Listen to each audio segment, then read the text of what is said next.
তো ভাই আপনি দেখেন প্রবাসে যখন যারা মানুষ আসে, ধরেন আমাদের মতন ইয়াং ছেলেরা আসে, জি জি, স্যারে বলতে প্রেসারে তারা সুইসাইড করে। এই যে আমার আপনার মতো ইয়াং ছেলেরা ফাঁসির মতো ভয়ঙ্কর একটা সিদ্ধান্ত নেই কেন?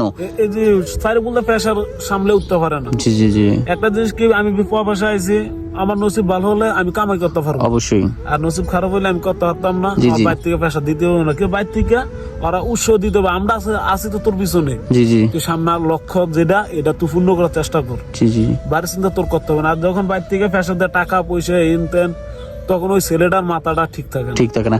আমি যতটুকু জানি, একজন ছেলে যদি বাংলাদেশের সবচেয়ে খারাপ ছিল, বিদেশে আসার পর সে খারাপ থাকে না, কারণ সে 1 টাকা কামাইলে 1 টাকা পাঠিয়ে দেওয়ার চিন্তা করে। এমন কোন প্রবাসী দেখি না যে বাড়ির চিন্তা করে না।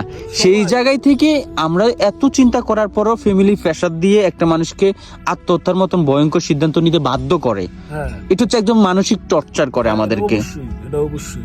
তাদের উদ্দেশ্যে কি বলবেন? আসলে প্রবাসীদের পাশে থাকা কতটুকু জরুরি?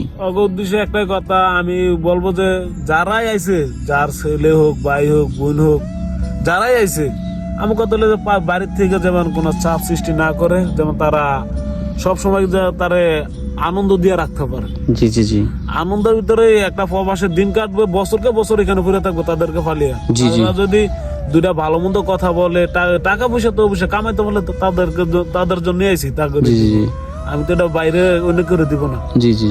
আমার কথা হলো যে তারা যেন সবসময় তাদেরকে ভালো মতন ব্যবহার করে, কিংবা তাদেরকে টাকা যেন তো সাবাসাবি না করে, আমার এটাই কথা।